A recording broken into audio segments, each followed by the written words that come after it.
Hello বন্ধুরা, সকলে কেমন আছো? আশা করি সবাই খুব ভালো আছো, আমিও ভালো আছি। তো আজকে তোমাদের সামনে নিয়ে আসলাম, দেখো দেখো আমার খালা চিতই পিঠা বা কাচিকুচা পিঠা জন্য ডো মাখতেছে। সেটা কিভাবে করতেছে?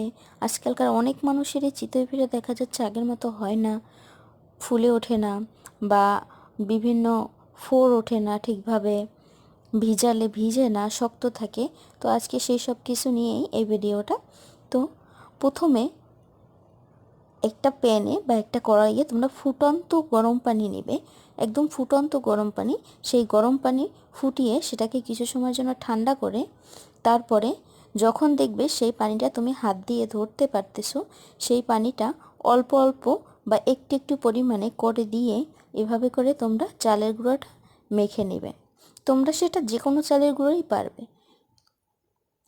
এখানে চালের গুঁড়োটা মেখে নেওয়ার সময় শুধু তোমরা স্বাদমতো লবণটা দিয়ে দেবে। এই যে দেখো কি সুন্দর করে মাখছে। এবার দেখো, এবার কিন্তু মাখা শেষ, দেখলে তো? এবার দেখো তোমরা ঠিক এইভাবে তোমাদের চালের গুঁড়োটা মাখিয়ে নেবে, বেশি পাতলাও না এবং বেশি ঘনও না। যাই হোক, এবার আমরা এটা দিয়ে পিঠা তৈরি করব।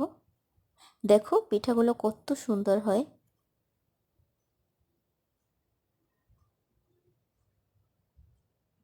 যখনই তোমরা পিঠা দিবে তখনই একটু নাড়াচাড়া করে নেবে, কারণ চালের গুঁড়াগুলো নিচে গিয়ে জমা হয়।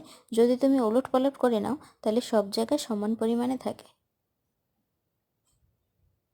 এবং যখন তোমরা পিঠাটা দিবে তোমাদের সাজে, তখন কিন্তু চুলার আঁচটা একটু বাড়িয়েই রাখবে, দেওয়ার পরে আঁচটা কমিয়ে দেবে। দেখো পিঠাগুলো কত সুন্দর হয়েছে এবং ফুলে উঠেছে কত সুন্দরভাবে।